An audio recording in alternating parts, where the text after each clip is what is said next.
Quelque chose, le PS maintenant, oui.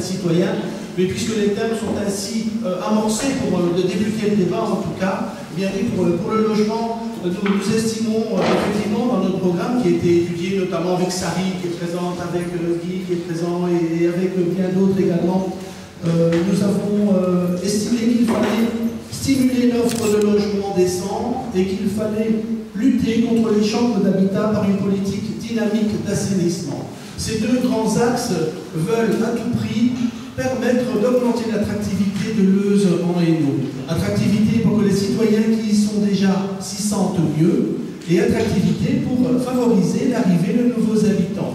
En effet, c'est important d'avoir une structure de personnes, d'habitat qui soit suffisante pour que notre population puisse augmenter et profiter des investissements qui ont été faits et qui sont en cours actuellement au service de toute notre population.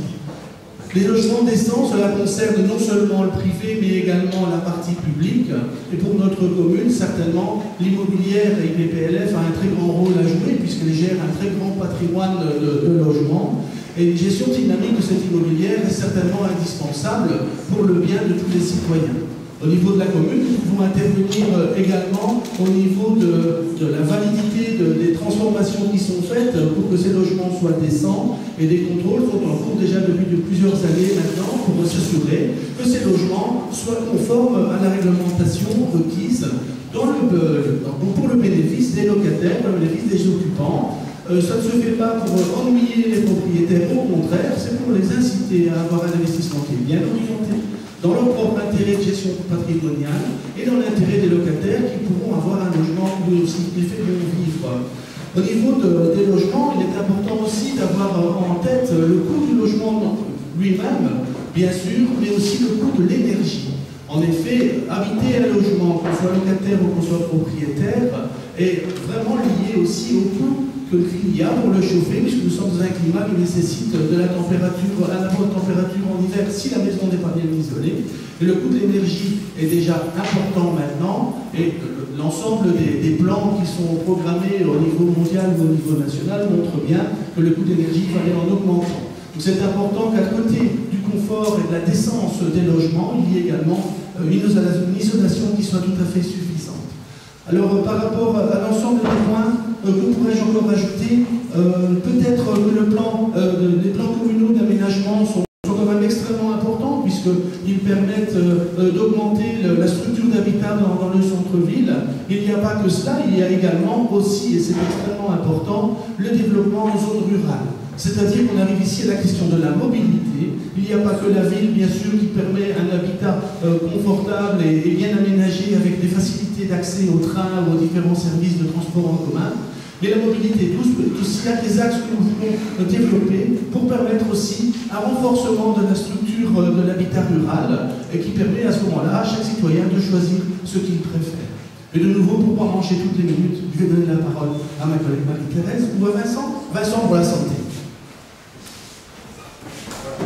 Au niveau de la santé, d'abord un petit rappel, la santé est une compétence à la fois fédérale, régionale et communautaire, et donc les marges de manœuvre au niveau communal sont assez réduites.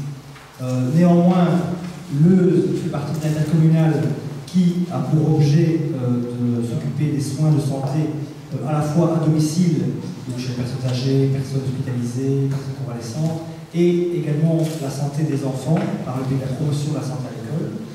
Et donc, les moyens mis en œuvre par la commune de Leuze via sa date communale permettent d'offrir des soins gratuits, pluralistes à l'ensemble de la population leuzoise, qu'elle soit personnes âgées ou personnes fréquentant l'enseignement communal. Alors, néanmoins, je voulais également vous signaler que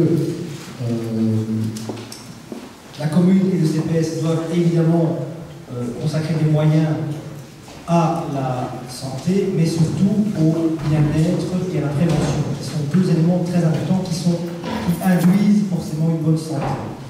Le CPS doit pouvoir offrir des services qui sont adaptés aux besoins de la population, dans le cadre d'une gestion saine et rigoureuse. Et la commune doit également avoir un rôle important à jouer parce qu'elle a la capacité de pouvoir fédérer, de pouvoir aider, de pouvoir soutenir des associations comme celle-ci qui militent sur base de volontariat pour le bien-être et pour la santé des Leuzois. Voilà, je pense qu'on aura l'occasion d'en parler au cours du débat. Merci. Oui, bonsoir. Donc, de l'emploi, c'est vrai que... Au niveau de l'emploi, sur Leuze, on peut voir au niveau de la ville qu'elle bouge, que par au niveau des nouveaux centres des autres activités économiques, avec la collaboration de l'État, il y a quand même des nouvelles implantations de PME, d'usines qui viennent s'implanter ici sur Leuze, donc ça va quand même créer de l'emploi. Il ne faut pas négliger non plus qu'on vient on a mis la première pierre au niveau de la prison, du centre pénitentiaire cette semaine, qui va amener aussi de l'emploi. Et certes, c'est vrai que, comme je le disais, ce sera aussi des engagements qui se feront via le CELOR. Mais il n'empêche, et on remercie ici avec mon collègue Alain Ginal, la maison de l'emploi y sera pour quelque chose aussi, puisque avec la collaboration de Mme Cécile Bourdieu, il y aura des formations qui permettront aux jeunes qui ont moins de qualifications de venir se préparer à des formations pour pouvoir par la suite aller passer l'examen au CELOR, puisque les engagements ne se feront pas via la commune, mais bien via le CELOR, et c'est important de le savoir. Mais vous devez savoir qu'au niveau de Leuze, il y aura vraiment une aide pour les jeunes ou les moins jeunes qui veulent avoir éventuellement un emploi au centre pénitentiaire. Il y a aussi d'autres emplois qui peuvent se créer. Moi, au niveau de la commune, au niveau d'enseignement, c'est pas toujours facile d'engager des personnes, parce que quelquefois on a besoin d'une personne, et je crois que mes collègues le savent, pour moi je dois engager quelqu'un au niveau de femme de ménage ou d'accueillante de l'accueil en ligne. C'est pas toujours facile de trouver une personne qui soit engagée pour 2 heures par jour. Et c'est vrai que quelquefois on fait appel à des personnes qui ont un statut précaire, mais néanmoins il y a des personnes qui bénéficient du chômage, qui sont aussi à l'AIE, donc à l'agence locale de l'emploi, et qu'on peut leur fournir quelques heures au niveau des écoles. Donc c'est peut-être pas un emploi parfait, mais c'est quelques heures que cette personne peut nous apporter pour le bien-être des enfants au niveau des écoles. Voilà. Je ne sais pas si ça peut être quelques minutes. Vous voulez rajouter quelque chose? Moi, je voudrais peut-être rajouter quelque chose au niveau santé. C'est vrai que quelquefois on ne connaît pas. Il y a aussi au niveau, puisque j'ai aussi dans mon échina la petite enfance, et il n'y a pas longtemps, j'ai repris la présidence de la consultation des nourrissons. Et nombreux Leuzois ne savent pas que les parents qui ont un bébé, bien sûr, il y a un médecin qui vient faire une consultation, il y a une infirmière qui passe chez les parents, mais nombreux parents ne savent pas que la consultation des nourrissons existe à Leuze-en-Hainaut. Et c'est important de le savoir, les mamans et les papas, parce qu'on rencontre maintenant beaucoup de papas qui viennent avec leur bébé. Ils viennent à la consultation des nourrissons et c'est entièrement gratuit. Et là aussi, les parents peuvent faire peser leur bébé, le faire mesurer. Et s'ils ont des vaccins à faire au bébé, ils peuvent le faire via la consultation des nourrissons. Et c'est important, et c'est un service gratuit qui est rendu à la population via l'ONU. Voilà.